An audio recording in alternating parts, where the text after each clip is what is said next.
Bom dia. Vamos ficar em pé? Esse é o dia que o Senhor nos fez, então vamos celebrar o nome dEle, cantar canções que também o exaltam.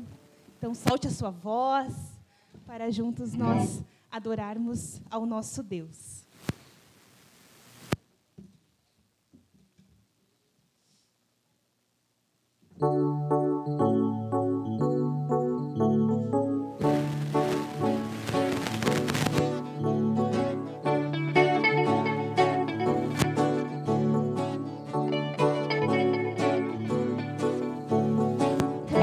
Sereno e tranquilo, sinto descanso neste viver.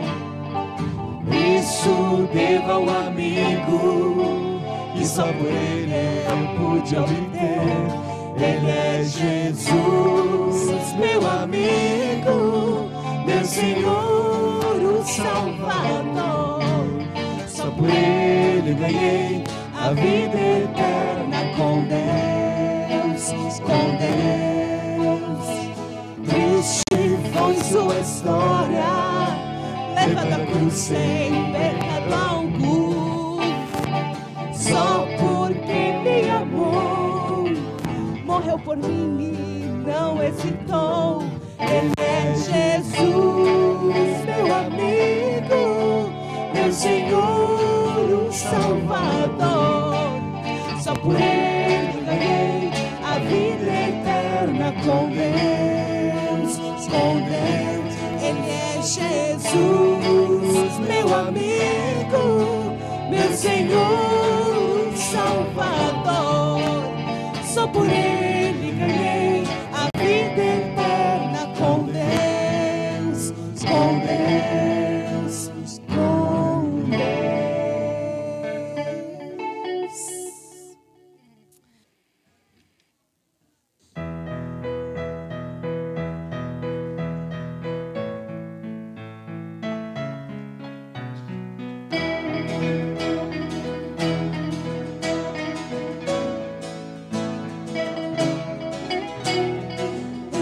Exaltado, Rei exaltado nos céus, eu louvarei.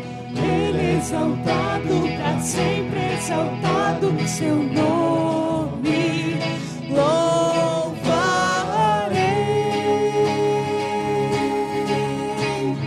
Ele é o Senhor, sua verdade vai sempre reinar.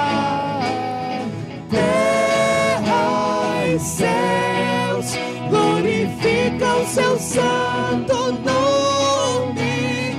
Ele exaltado, Rei exaltado nos céus. Ele exaltado, Rei exaltado nos céus. Eu louvarei. Ele exaltado, para sempre exaltado seu nome louvarei.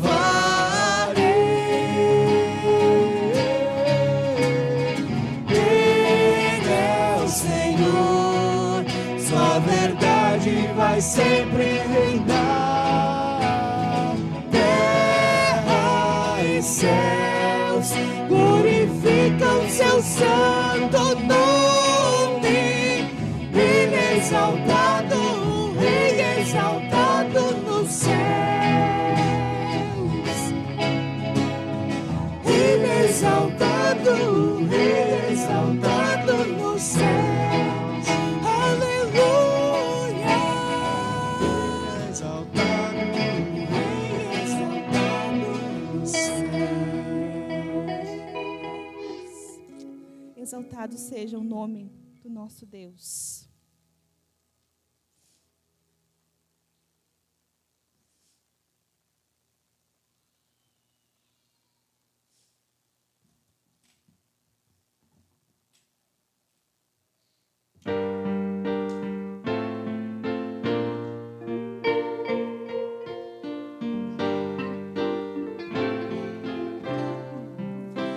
Graças eu te dou, Pai.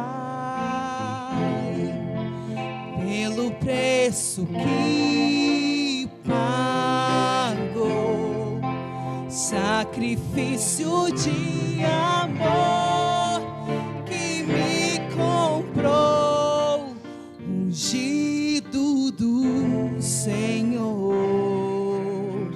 Dos cravos em tuas mãos, graças eu te dou, ó meu Senhor. Lavou minha mente e coração, me deu perdão, restaurou minha comunhão. Digno é o Senhor, sobre o trono estás, soberano Criador, vou sempre te adorar. Elevo minhas mãos ao Cristo que venceu, Cordeiro de Deus morreu por mim, mas ressuscitou. Digno é o Senhor. Pelos cravos em tuas mãos, graças eu te dou, ó meu Senhor.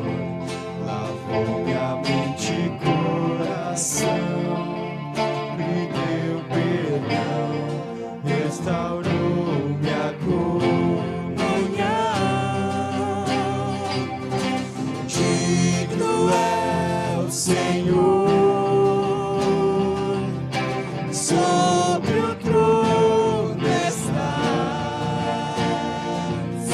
soberano Criador, vou sempre te adorar. Elevo minhas mãos ao Cristo que venceu, Cordeiro de Deus morreu por mim, mas ressuscitou. Digno é o Senhor. Elevo minhas mãos ao Cristo que venceu, Cordeiro de Deus morreu por mim, mas ressuscitou.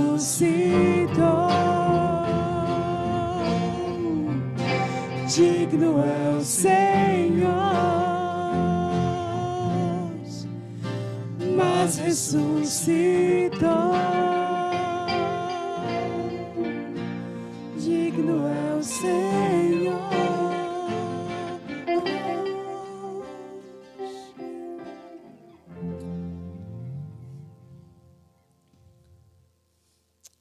Esta última canção que cantaremos agora, ela é bem conhecida, mas um dos propósitos que ela traz é de nós agradecermos a Deus por tudo que o Senhor já fez e por tudo o que Ele ainda fará. Embora nós não saibamos o que o Senhor fará em nossas vidas, talvez coisas boas aconteçam, talvez coisas não tão boas não aconteçam, mas uma certeza nós temos, que nós confiamos em Deus e que Ele é um Deus soberano e que está no controle de todas as coisas. Então, neste momento agora, que a gente possa trazer à nossa memória os motivos pelos quais nós somos gratos ao nosso Deus. E que o principal seja, sobretudo, a salvação das nossas vidas. Porque Isso é o que há de mais especial que pode ter acontecido a nós. Amém? Então, tenha um momentinho com Deus agora e agradeça a Ele. Diga ao Senhor por tudo que você é grato nesta manhã. Obrigado, Senhor. Nós te agradecemos porque o Senhor enviou o seu Filho amado, Jesus Cristo, que se entregou por nós. Um preço tão alto foi pago, Senhor. Nós não merecíamos, mas a tua graça nos alcançou. Obrigado, Senhor, por isso. Obrigado por pertencermos à tua família. Obrigado por termos uma família na fé também, os nossos irmãos. E em comunidade a gente pode cantar a ti, Senhor. Podemos celebrar o teu nome. Obrigado, Senhor.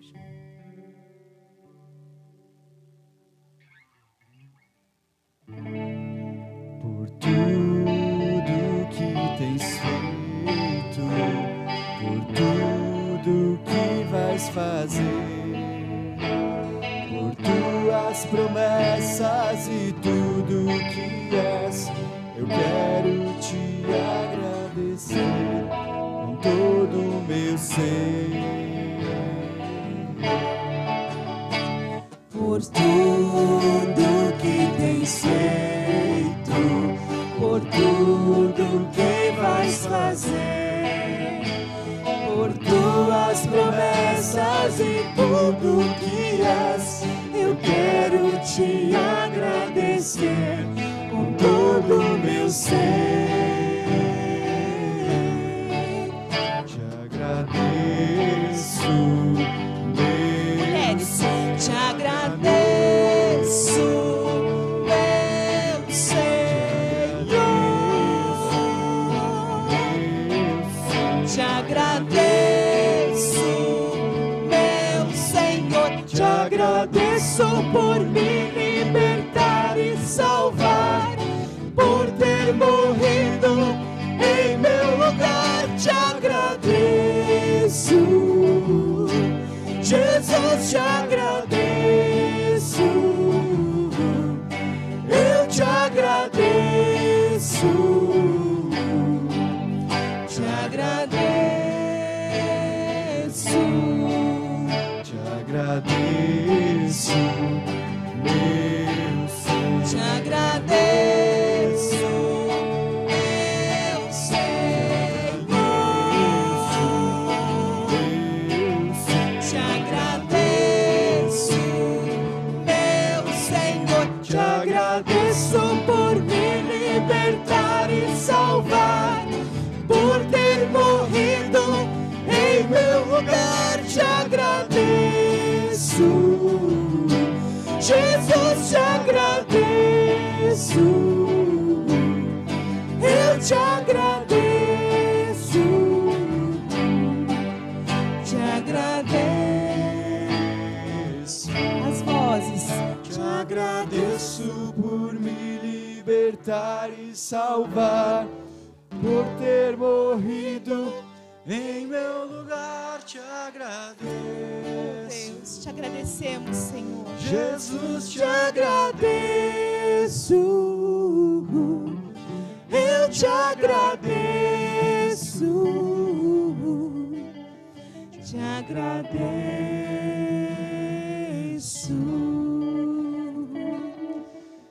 Deus, te agradecemos porque hoje, dia do amigo, a gente pode ter a certeza que temos o melhor amigo, que é o Senhor Jesus, que se entregou e morreu por nós para que hoje a gente pudesse ter salvação.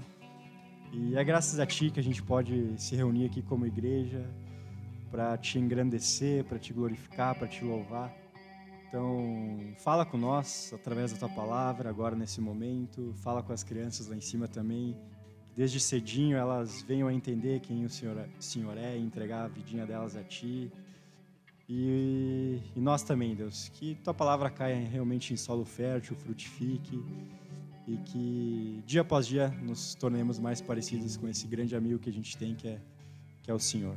Te agradecemos por isso, Jesus, em Teu nome. Amém. Bom dia. Bom dia. Jesus, obrigado. O pessoal que está lá atrás pode entrar, porque agora as crianças sobem e aí liberam espaço.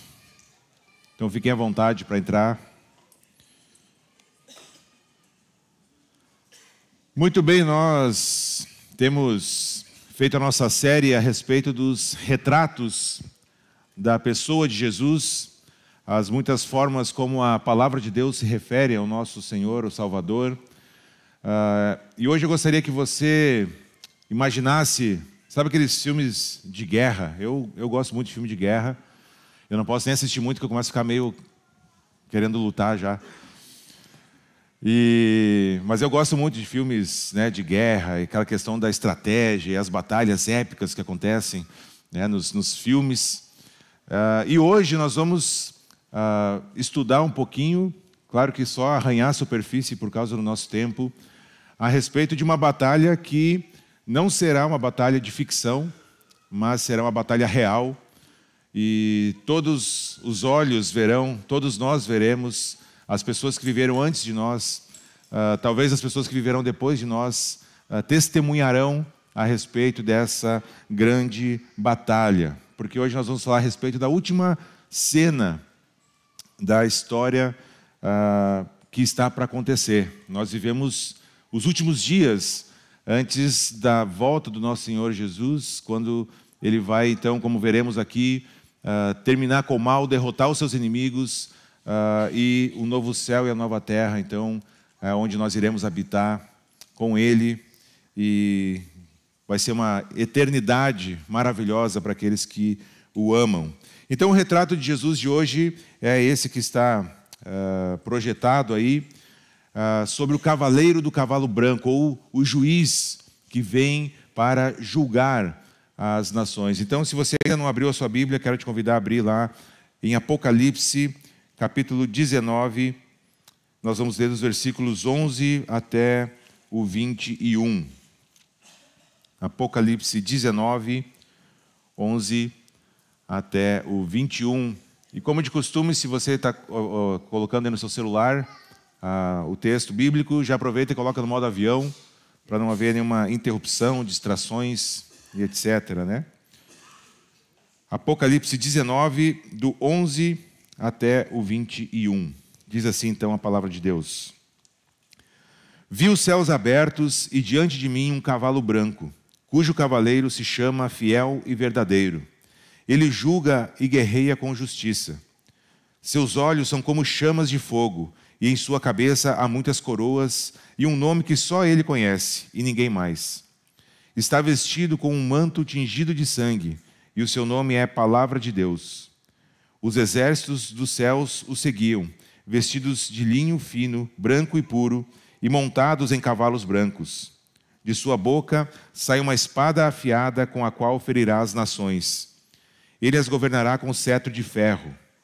Ele pisa o lagar do vinho do furor da ira do Deus Todo-Poderoso. Em seu manto e em sua coxa está escrito este nome: Rei dos Reis e Senhor dos Senhores.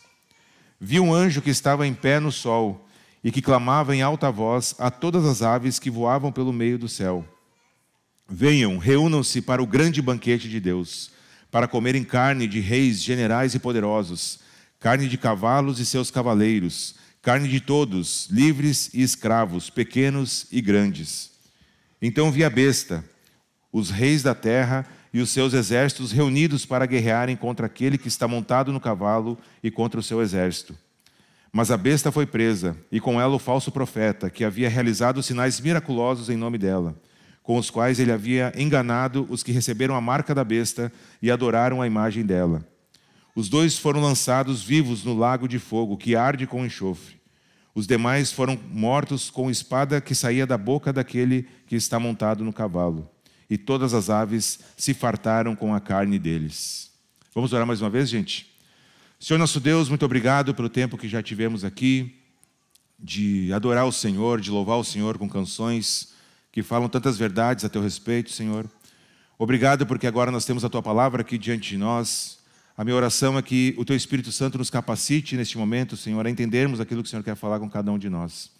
Usa, Senhor, abençoa este momento, nos tira as distrações, Nos capacita, Pai, abrindo a nossa mente, abrindo os nossos corações para aquilo que o Senhor quer falar conosco nesta manhã. Obrigado, Jesus, pela Tua presença aqui no nosso meio. É em Teu nome que eu oro agradecido. Amém. Muito bem, então, a gente precisa se situar aqui no que está acontecendo, é bastante coisa acontecendo, né? Um texto meio assustador até. Então a gente precisa entender aqui aonde que nós estamos no livro de Apocalipse. Esse é o último ciclo dos juízos de Deus, o sexto.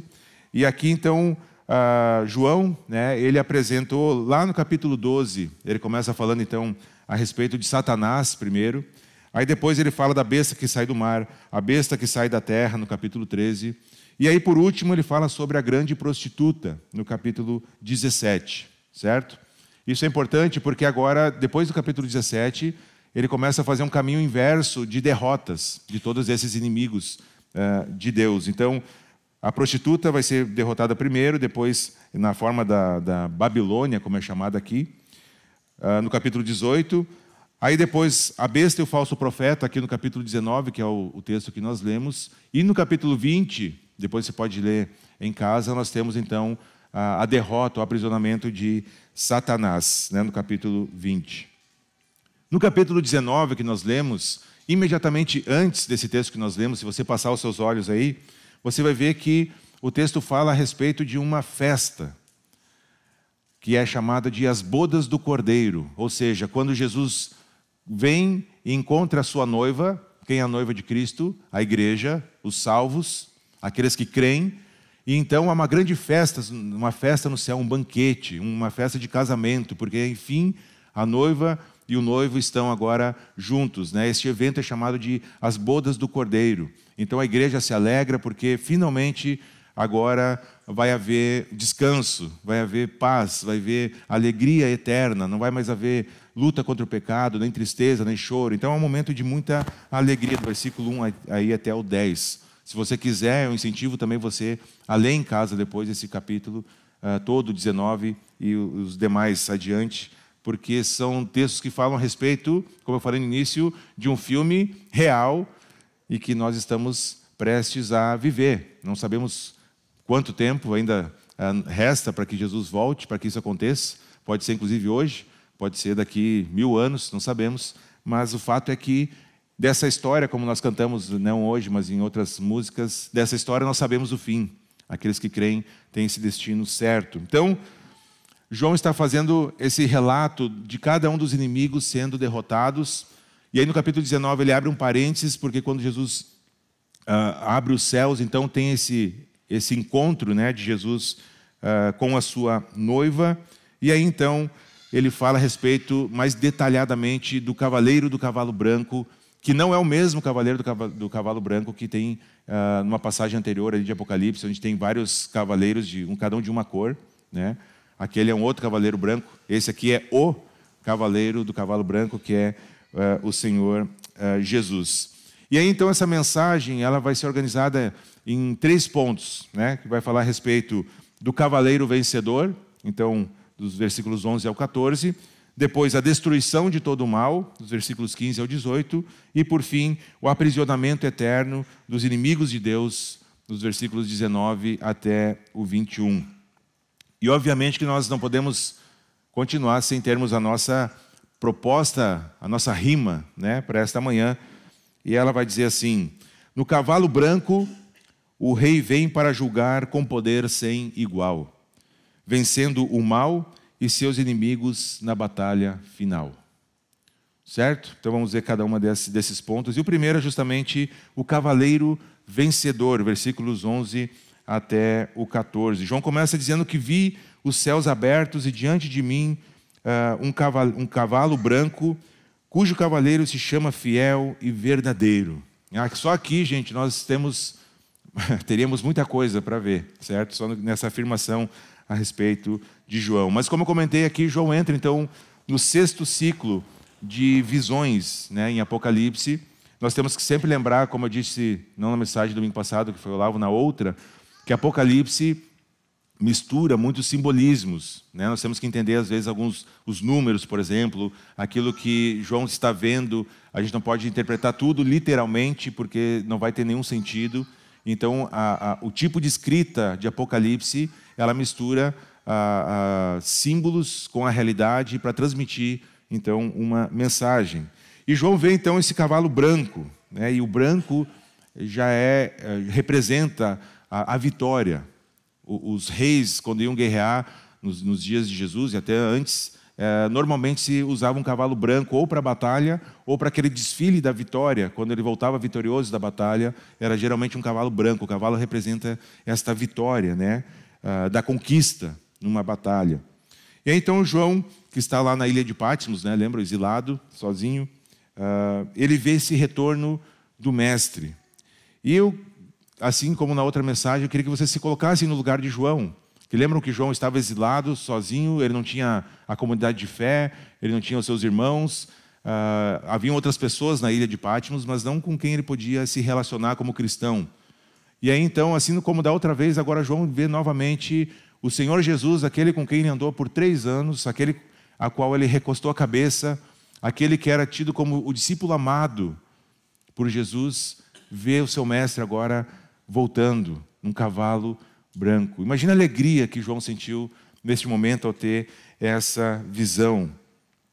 E aí João começa então a descrever essa glória de Jesus. Ele coloca algumas características aqui que são bem importantes. Primeiro, que Jesus carrega esses nomes divinos, né, características divinas, e que é um claro contraste com a besta que tem nos capítulos anteriores, certo? Que ela é tida como a blasfema, aquele que fala blasfêmias contra Deus. E aí Jesus então aqui tem uma lista de vários nomes divinos. O primeiro deles é no versículo 11, fiel e verdadeiro. Ele é o fiel e verdadeiro, porque ele vai julgar com plena justiça. Ele vai ser fiel, em primeiro lugar, a si mesmo, porque ele é fiel a si mesmo. E então, a partir disso, ele vai julgar com justiça. Ele foi apresentado assim lá no capítulo 1 de Apocalipse. E agora, após quase todo o livro passar, ele é identificado então como essa testemunha que vem para julgar. Né? Nós temos uma imagem bem diferente do Cordeiro Manso, lá dos Evangelhos, aquele que veio para morrer, do qual não abriu a sua boca diante daqueles que o estavam enviando para a cruz, maltratando, ferindo.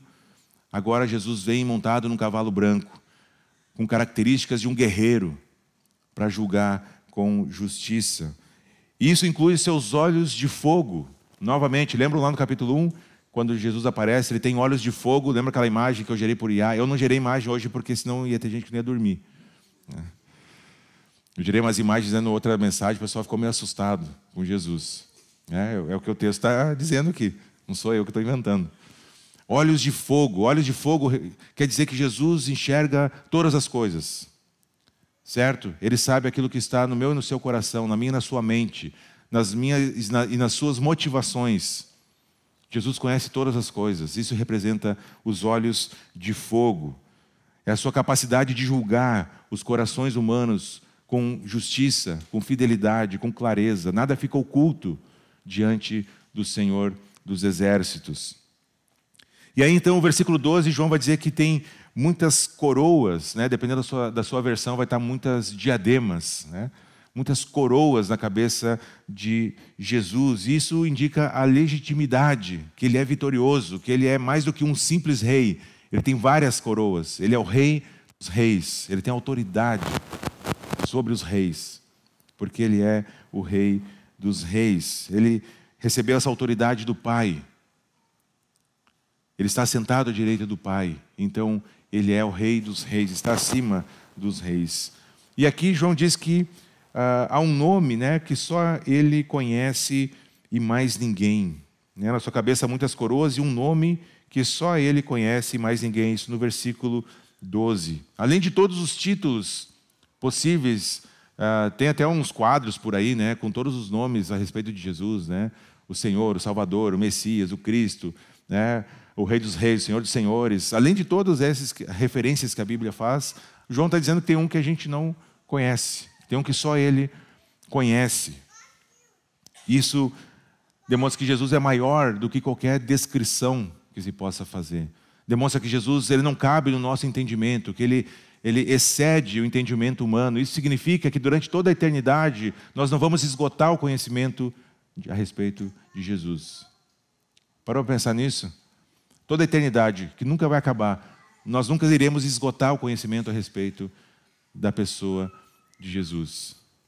Um nome que só Ele conhece, um nome que transborda o nosso conhecimento. Nós não temos como conhecer totalmente a Ele. E aí então, aqui o texto continua, diz que está vestido com um manto tingido de sangue. E isso nós vamos ver mais para frente, mas eu já posso adiantar para vocês que esse sangue não é do sacrifício na cruz. Tá? Nós vamos ver mais para frente do que é esse sangue que está tingido, o manto de Jesus. E o seu nome é a palavra de Deus. Lembra de João capítulo 1? Como que João começa o seu evangelho dizendo que aquele que estava com Deus no princípio, né, o verbo estava com Deus. Jesus é o verbo, ele é a palavra. No início, na criação, lá em Gênesis, como que Deus cria as coisas? Deus disse. O verbo, a ação divina. E para o julgamento, como nós vamos ver adiante, é também pela palavra. Ele é a palavra de Deus. O seu nome é palavra de Deus. Jesus é a palavra, o verbo em ação de Deus. Ele criou e sustentou todas as coisas. E é Ele quem tem condição de consumar todas as coisas, porque Ele é a palavra de Deus. Ele é o alfa e o ômega, como Ele se identifica lá no capítulo 1. O princípio e o fim. Nele tudo começou e é com Ele que tudo se consuma. Ele é a palavra de Deus. E aí também uma outra característica, lá pulando para o versículo 16, que está no seu manto, né, na sua coxa, um nome escrito, Rei dos Reis e Senhor dos Senhores, no versículo 16. Esse é o cavaleiro do cavalo branco que João vê. E João tentou descrever, certamente aquilo que ele viu era muito mais maravilhoso do que aquilo que ele conseguiu descrever. Não sei se você já teve a experiência de ver algo tão bonito que tem dificuldade de contar para alguém como que é aquilo. Ou de descrever como que aquilo impactou você. A outra pessoa não consegue atingir porque foi pessoal, né, contigo. E aqui também João tem essa visão maravilhosa e ele registra, porque Jesus tinha mandado ele registrar, mas através da letra a gente não vai conseguir perceber tudo que João viu ali. Jesus como cavaleiro, não mais como cordeiro.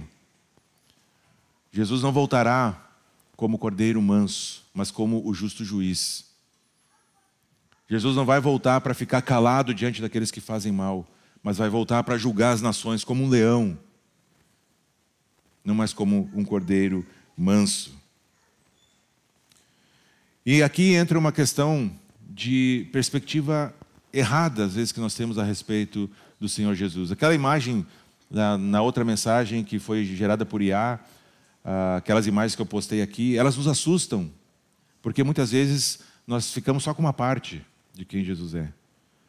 Nós ficamos só com a parte dos evangelhos, e que são verdade. E Jesus é tudo aquilo que os evangelhos e que o Antigo Testamento descreve a seu respeito. Mas Jesus também é este que o Apocalipse diz que Ele é. E a gente às vezes tem uma distorção meio... uma visão distorcida a respeito de Jesus, principalmente nos nossos dias hoje, onde tem tanta coisa errada sendo disseminada aí a respeito de Jesus e do Evangelho. Às vezes a gente quer que Ele se adapte às nossas expectativas. E quando na verdade a gente vai para a palavra, às vezes a gente é chocado pela realidade de quem Ele é. Porque não se encaixa naquela expectativa que a gente tinha a respeito de Jesus. Muitas pessoas têm visão equivocada a respeito de Jesus. De quem Ele é, da obra de salvação. Muitas pessoas têm uma visão totalmente distorcida, seja por questão cultural, por ensino equivocado, por buscar na fonte errada. Mas muitas pessoas têm uma visão de um Jesus meio terapeuta, meio só amigo, né? Hoje é dia do amigo, ontem nós tivemos a celebração do dia do amigo, e de fato Jesus é o nosso amigo, o melhor amigo que nós poderíamos ter. A Bíblia afirma isso, mas não é só amigo. Não pode parar aí, porque o próprio texto diz que Ele é o quê? O Senhor dos senhores, é o Rei dos reis. Então, há uma questão íntima de Jesus conosco, de ser um Deus pessoal, se relaciona pessoalmente conosco, ele ser o Abba Pai, né? O paizinho, aquele que é nosso amigo, que está com a gente em todos os momentos. Mas também é uma questão de reverência, de temor, de que Ele é o Rei dos Reis, o Senhor dos Senhores.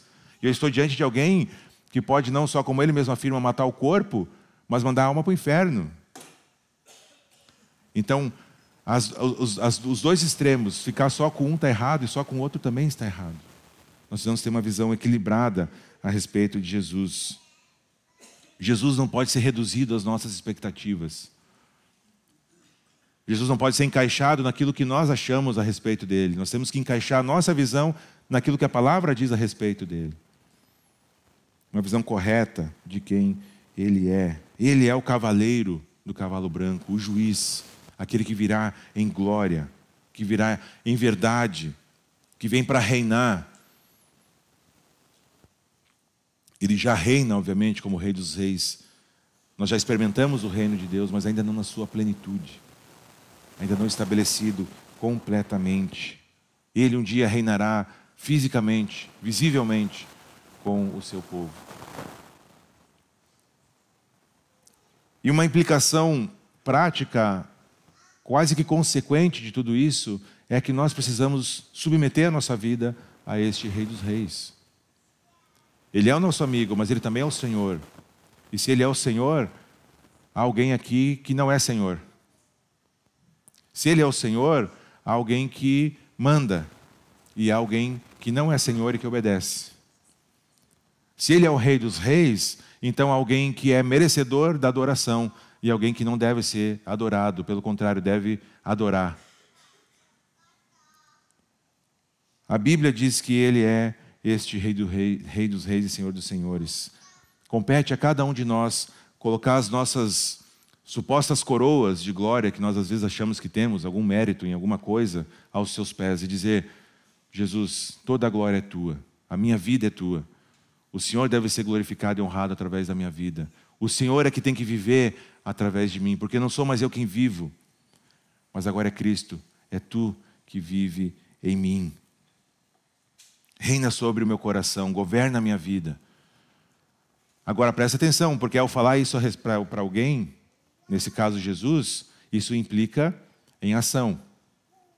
Se eu estou dizendo: Jesus, é o Senhor agora quem vive, não sou mais eu quem vive. Já pensou na implicação de tudo isso? Quem agora determina os seus planos para o futuro? Quem agora determina onde você vai investir o seu tempo? Onde você vai investir o seu dinheiro? Se eu estou dizendo: Jesus, o Senhor é quem vive, não eu mais quem vive. É Cristo quem vive em mim, tu que vive em mim. O Senhor é o meu Senhor, o Senhor é o Rei da minha vida. Quem vai decidir agora as coisas, qualquer coisa a respeito da minha vida? Sou eu?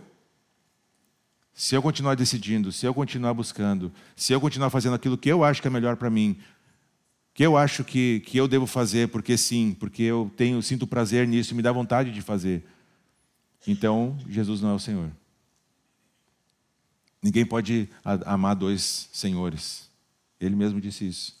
Pois vai amar um e odiar outro. Naquele caso específico, Jesus está falando do dinheiro, né? Ele fala que ninguém pode amar a Deus e ao dinheiro. Mas não é só o dinheiro, a gente sabe muito bem disso. Que competem com o senhorio de Deus, de Jesus nos nossos corações. Submissão a este Rei dos Reis e Senhor dos Senhores. Uma visão correta a respeito de Jesus. Inclusive, se eu tiver uma visão distorcida a respeito de Jesus, talvez isso impacte o meu encontro com Ele no dia que Ele voltar.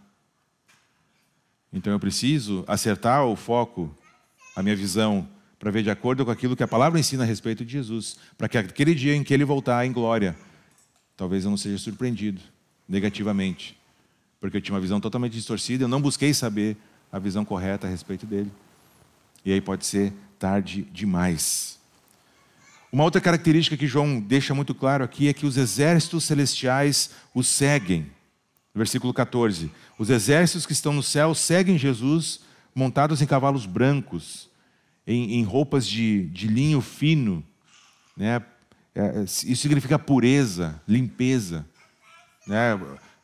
Pensa manter um tecido branco limpo naquele contexto em que Jesus vivia, de onde não tinha carro, tinha talvez carroça, quem tinha mais dinheiro, estrada de chão para tudo que era lado, poeira, não tinha como. Então o branco limpo é um sinal de pureza, de limpeza.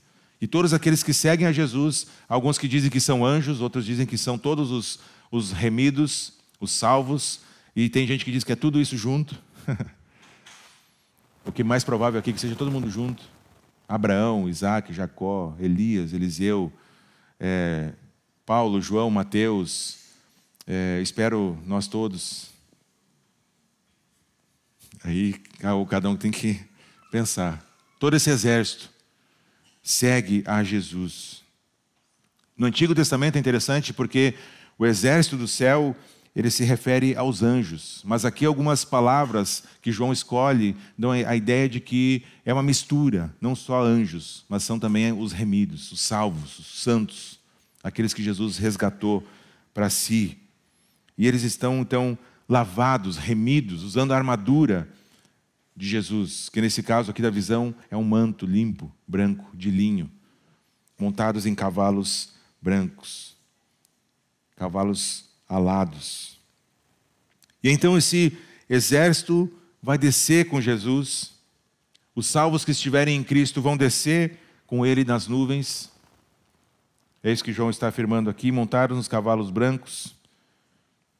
E aqui então nós vemos essa imagem, né, de que a igreja na terra, né, a igreja militante, vamos dizer assim, a igreja que está com Jesus e a igreja que ainda não está com Jesus, a igreja triunfante, vão se conectar.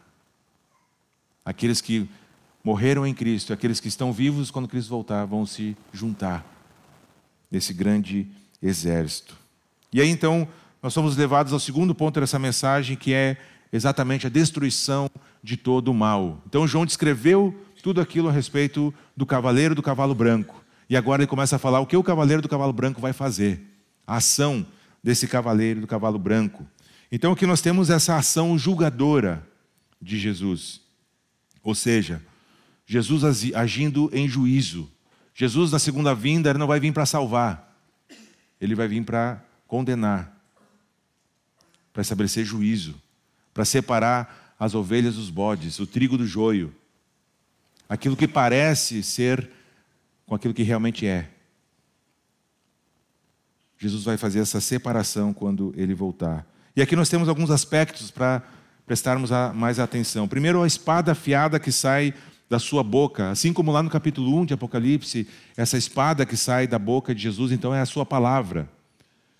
Lembro que o autor de Hebreus diz que a palavra de Deus ela é afiada, faz a mesma imagem de uma espada que penetra profundamente, dividindo medula, espírito e alma e tudo que tem, porque a palavra de Deus penetra profundamente. O Emílio Garófalo Neto, ele usou uma frase muito, muito boa a respeito da palavra de Deus. Ele diz que a palavra de Deus ela corta, ela machuca, ela fere para trazer cura, mas ela vai machucar, vai ferir, vai nos confrontar profundamente. Primeiro em quem nós somos e depois daquilo que nós pensamos a respeito do próprio Deus. A espada que sai da sua boca é a palavra de Deus. A palavra com a qual ele vai julgar as nações. Ele vai travar a batalha. Não é com a espada literal que Jesus vai lutar. É com a palavra. Com a sua palavra. Assim como ele fez com Satanás lá na tentação, lembram? Jesus não usou força, ele usou a palavra. Porque ele é a palavra. E aí diz então que ele tem um cetro na sua mão, ele vai governar as nações, aliás, com um cetro de ferro. E isso indica, é uma citação do Salmo 2, um salmo messiânico, onde fala justamente que aquele que virá, ele vai então quebrar as nações com um cetro de ferro, como se fosse um vaso recém-feito por um oleiro. E então ele vai quebrar, vai julgar, vai estabelecer o seu juízo sobre as nações. Por isso essa imagem do cetro de ferro. Esse Salmo 2, o versículo 9, principalmente, vai falar bem especificamente a respeito disso. E essa referência que João faz aqui é lá do Salmo 2. Então, o cetro de ferro é uma arma tão fatal quanto a palavra. a espada e o cetro. Jesus vai estabelecer o seu juízo. Ao mesmo tempo, essa palavra fere e julga, ela também fortalece e restaura a cada um de nós nos nossos dias. Mas é a mesma palavra que vai ser usada para o julgamento, quando Jesus voltar. E aí sim nós temos então o manto tingido de sangue. Lembra que eu disse que eu ia explicar o que era o manto tingido de sangue, lá do versículo 13? Porque aqui o texto continua, então ele vai governar as nações, no versículo 15, né, com cetro de ferro, e ele pisa o lagar do vinho do furor da ira do Deus Todo-Poderoso. Não sei se você parou para pensar nessa frase, mas é uma frase assustadora. Sabe o que é lagar? Quem já lidou com vinho aí, né? A gente está numa região que talvez a maioria conheça o lagar. Lagar é onde se coloca a uva para pisar em cima. Certo? Então, coloca toda a uva lá, né, e fica pisando, e aí o suco da uva vai saindo desse pisar. Já entenderam a imagem que João está fazendo aqui?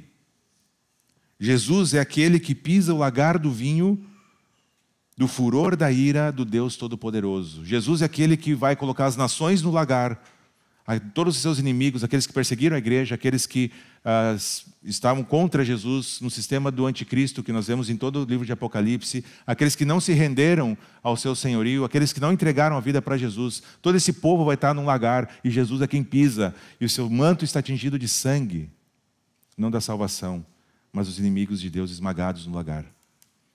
Eu sei, é uma imagem forte. Eu sei que a gente precisa de tempo para digerir, mas é o que a palavra de Deus está ensinando. Um dia Jesus vai pisar o lagar da ira do Deus Todo-Poderoso. Aqueles que perseguiram a igreja, aqueles que abusaram dos mais fracos, todos esses vão estar no lagar do vinho. Uma imagem assustadora. Mas essa imagem, ela não é daqui, ela vem lá de Isaías, capítulo 63. Se você quiser anotar para ler, inclusive, Isaías 63. É onde essa profecia já havia sido dita pelo profeta Isaías, com perdão da redundância. Que o Messias faria isso. O guerreiro santo vai pisoteando os inimigos. E o sangue dos pisoteados vai sujando a sua veste. Lê lá em Isaías capítulo 63. E aí depois, se não bastasse essa imagem assustadora, difícil, né, da gente visualizar, entender, há um chamado para um banquete. Lembram que eu falei que no início do capítulo 19 há um banquete, as bodas do Cordeiro, onde a igreja se encontra com Jesus, e há uma festa mesmo ali, uma ideia de banquete, de comer. Agora nós temos um outro banquete aqui, não de festa, mas de juízo. E aí o texto continua, versículo 17, vi um anjo que estava de em pé no sol, e que clamava em alta voz a todas as aves que voavam pelo meio do céu: venham, reúnam-se para o grande banquete de Deus. E aí, um grande banquete de Deus. Percebam que não é um grande banquete de Satanás, embora ele esteja envolvido aqui, mas agora não como aquele que vai dar o banquete, mas como vai ser vítima do banquete. Venham, o grande banquete de Deus. E o que é esse banquete de Deus? É uma visão lá de Ezequiel, capítulo 37. Veja como a Bíblia está conectada. Não são livros soltos. Em Ezequiel 37, há uma profecia a respeito desse banquete, e que João descreve aqui. Qual que é esse banquete? Para comerem carne de reis, de generais poderosos, carne de cavalos e seus cavaleiros, carne de todos, livres, escravos, pequenos e grandes. É parelho. Não há nada aqui que o poderoso possa fazer para escapar. Não há nada que aquele que a vida toda passou ajustando o sistema para se dar bem. Aqui não tem escapatória. Não importa se tem muito dinheiro, se tem pouco dinheiro, se é escravo, se é livre, se é poderoso, se é rei, se é escravo. Aqui não há escapatória, porque o justo juiz tem olhos de fogo. E ele conhece a realidade de todo aquele exército que está diante de si. Então, as aves comendo carne de pessoas, no Antigo Testamento, especificamente em Ezequiel, capítulo 37, é juízo de Deus, é maldição de Deus. E essa imagem aqui que está sendo usada. E não há nenhuma distinção, como falei, todo mundo vai perecer. Todos aqueles que estão contra Deus, todos aqueles que não creem, todos aqueles que preferiram viver a vida para si. E talvez você pense, nossa, que Deus é esse, né? Deus diz, me ame, ou então você vai ser destruído. Me ame, ou então você vai para o inferno. Deixa eu dizer que essa é uma visão distorcida. O que Deus está dizendo é o seguinte, você já vai para o inferno, você já vai ser destruído. Me ame, e aí você será salvo. A gente se engana achando que há pessoas que são justas. Romanos vai nos ensinar isso muito claramente. Não há nenhum justo, nenhum sequer. Todos estão separados, destituídos da glória de Deus. Todos nós nascemos merecendo o inferno. E é em Cristo que nós temos uma segunda chance de viver. Porque logo adiante, aqui no capítulo 20, haverá uma segunda morte. A primeira morte é a morte física, mas haverá uma segunda morte, que é justamente o inferno. Então, ao invés de morrermos 2 vezes, Jesus nos oferece a possibilidade de vivermos uma vida de verdade, eterna. Então, há esse banquete que contrasta aqui com as bodas do Cordeiro, e é uma verdade. O ponto central aqui, a gente não importa tanto se é verdade que as aves vão vir comer as pessoas, não sei. O fato é, a verdade aqui desse texto é que a ira de Deus será derramada sobre as nações. A justa ira de Deus. Nós temos algumas aplicações. A primeira é que há uma tendência entre os evangélicos, entre os cristãos, de pregar uma visão incompleta de Deus. Como eu falei a respeito da visão de Jesus, às vezes nós temos uma visão incompleta de Deus. A gente gosta muito de ouvir os coaches, os marqueteiros, né? Deus é bom, Deus vai te abençoar, Deus vai te dar tudo o que você quer, você é capaz, você é bom. Deus, ele te ama, vem assim, vive como você está e vai buscar a bênção só em Deus. É isso que a Bíblia apresenta? Não é.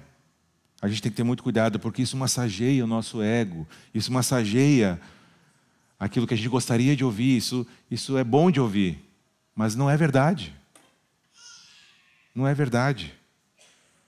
O problema é que escolher quais atributos sobre Deus ensinar ou a gente vai ouvir, escolher ensinar sobre algumas coisas e outras não porque vai incomodar as pessoas, isso é no mínimo errado, para não dizer que é pecado.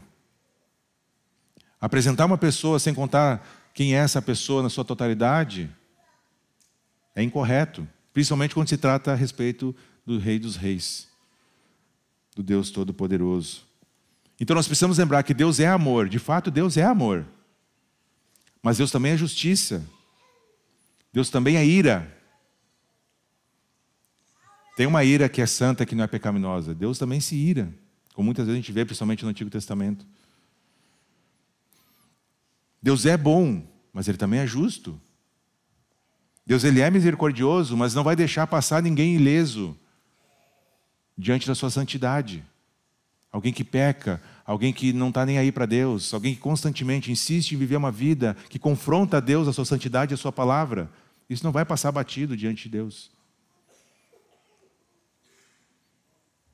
E assim por diante. Ele é gracioso, sim, mas Ele também disciplina aqueles que ama. Precisamos pensar em Deus na sua totalidade.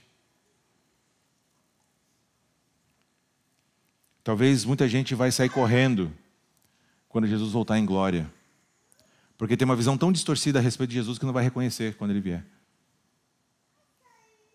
Nós precisamos ajustar o nosso foco. E por fim, e se você deu um suspiro na sua alma, é pecado, hein?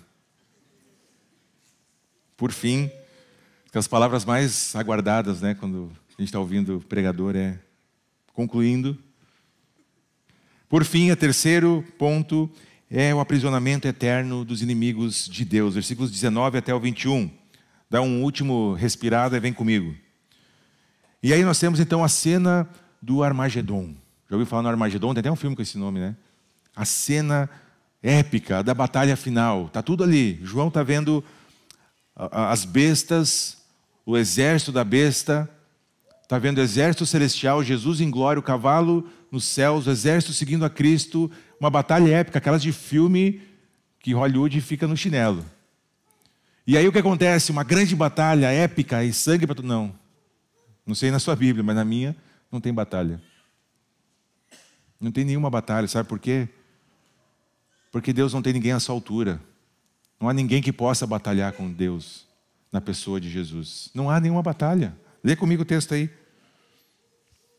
Então vi a besta, os reis, versículo 19, os seus exércitos reunidos para guerrearem contra aquele que está montado no cavalo, contra o seu exército. O exército da besta, aqueles que estavam querendo guerrear contra Jesus, estão achando que vai ter guerra. Estão ali. Mas a besta foi presa. Percebem? Não tem batalha. Não diz ali, nossa, por horas eles lutaram, e aí tem aquela, né, que nos filmes eles fazem, parece que o bonzinho vai perder, e aí de repente tem uma reviravolta e ele consegue, né? Aparece alguém e salva, alguma coisa acontece, superpoder, sei lá. E ele, não, simplesmente não acontece. Mas a besta foi presa, e com ela o falso profeta que havia realizado sinais miraculosos em nome dela, com as quais ele havia enganado os que receberam a marca da besta e adoraram a imagem dela. Os dois foram lançados vivos no lago de fogo que arde com enxofre. Sabe o que aconteceu? Jesus falou e aconteceu. Jesus falou, parou a palhaçada, vocês dois, por favor, se retirem. E acabou, não tem batalha, porque ele é o rei dos reis.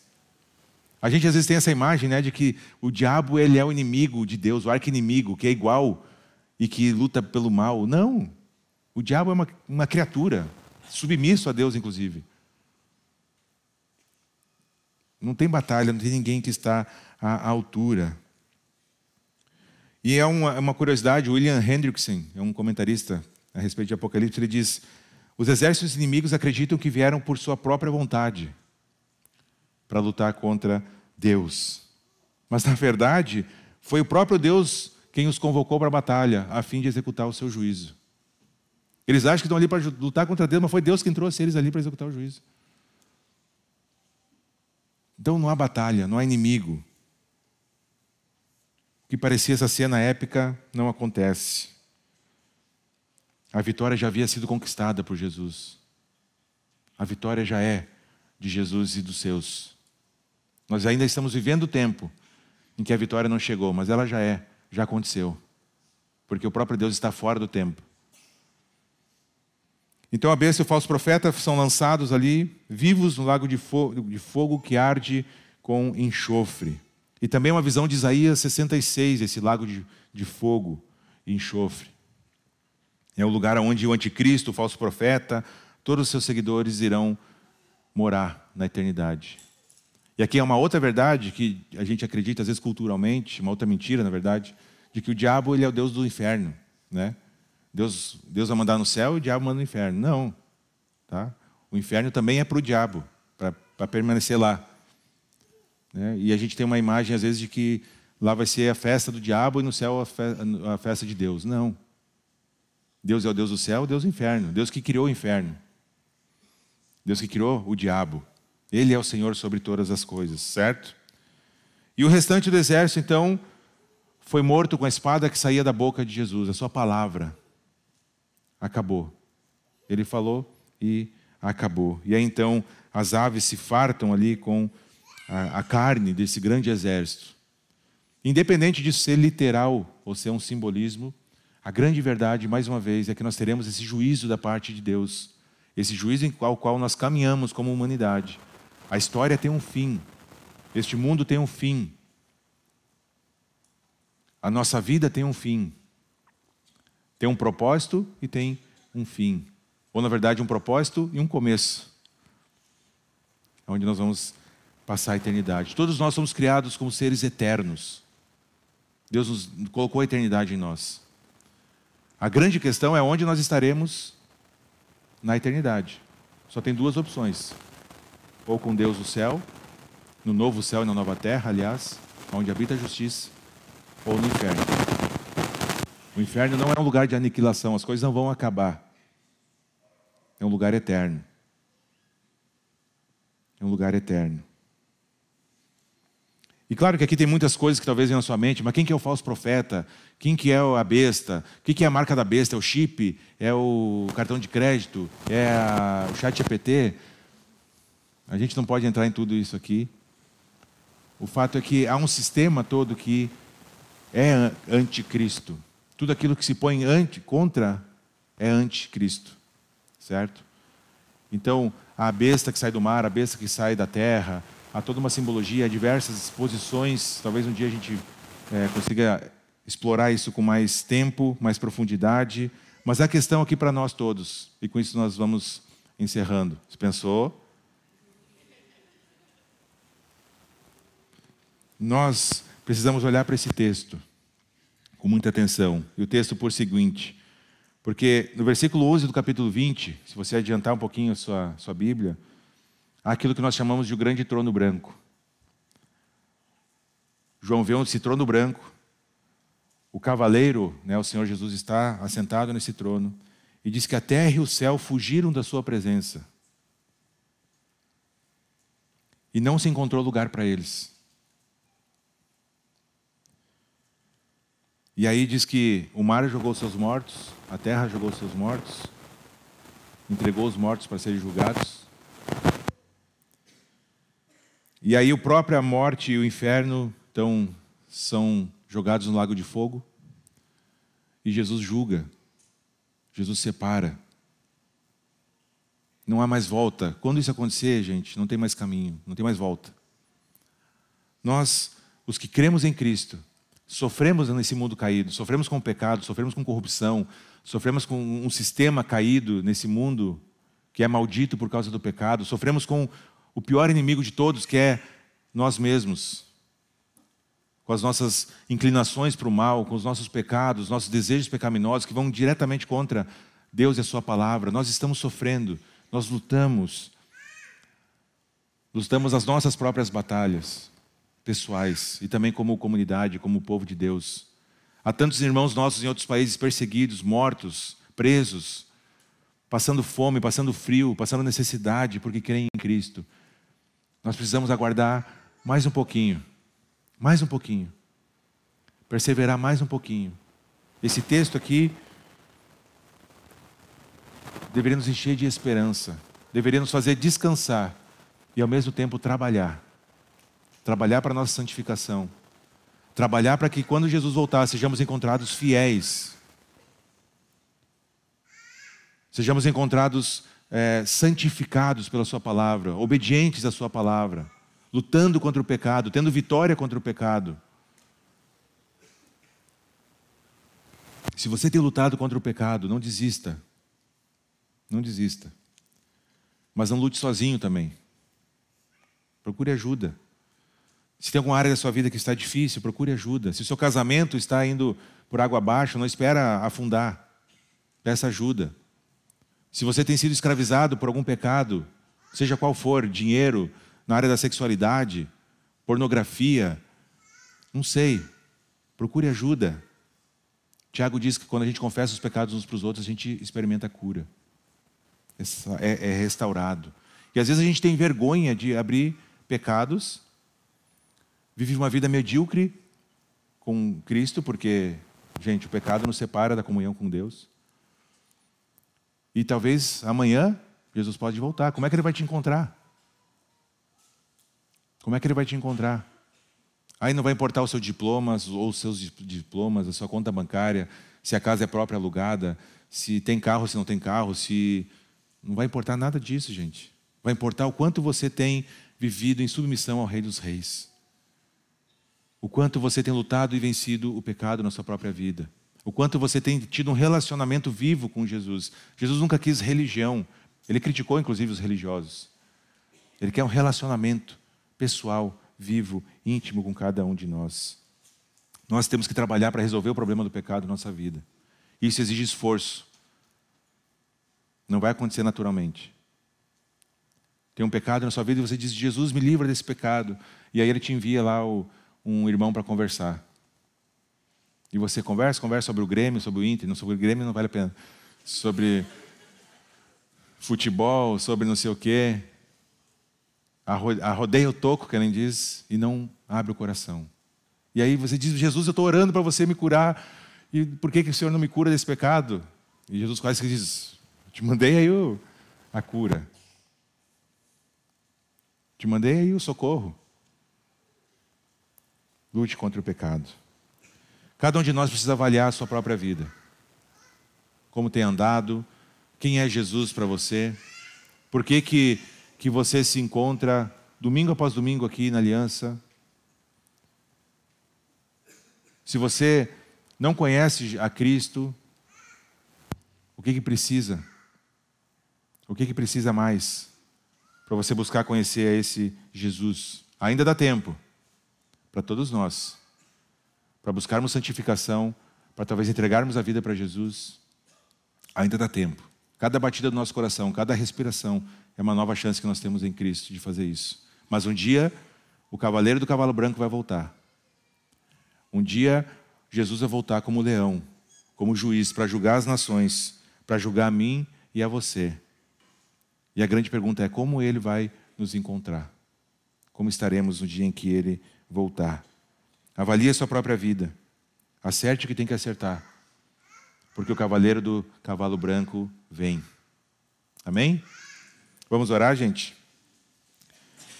Senhor Jesus, muito obrigado, porque esse texto, ele é chocante.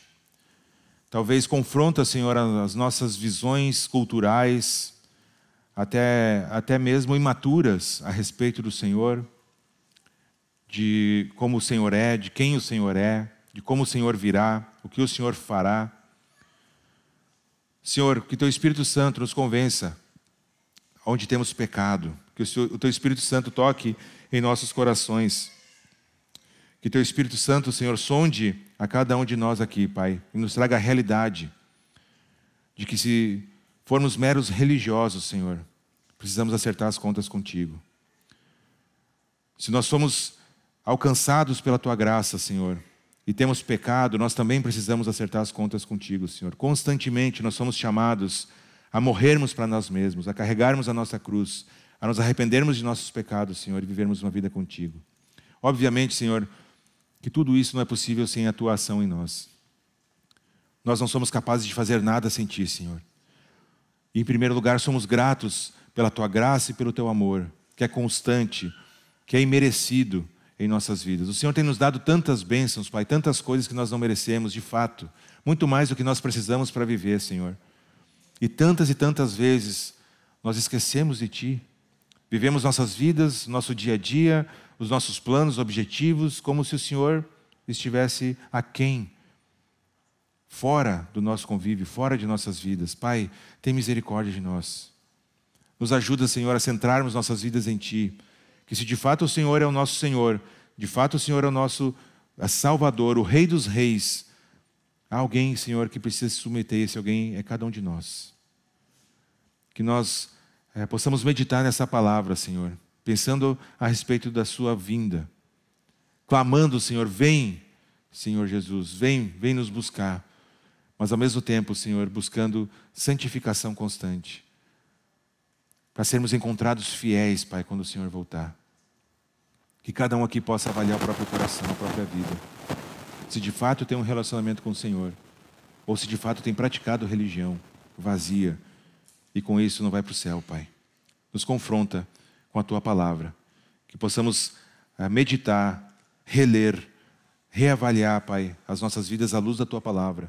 E não tentar encaixar o Senhor na nossa visão e nas nossas expectativas. Obrigado, Jesus, pela Tua palavra, que ela nos traga arrependimento, salvação, Pai, santificação, de acordo com a Tua vontade, para cada um que está aqui nessa manhã. Abençoa, Senhor, o restante do nosso dia, abençoa, Senhor, a nossa semana, conforme a Tua vontade, Pai. Em Teu nome que eu oro agradecido. Amém. Muito bem, meus queridos. Então nós ficamos por aqui. Que Deus abençoe a sua vida e até domingo que vem, se o cavaleiro não voltar.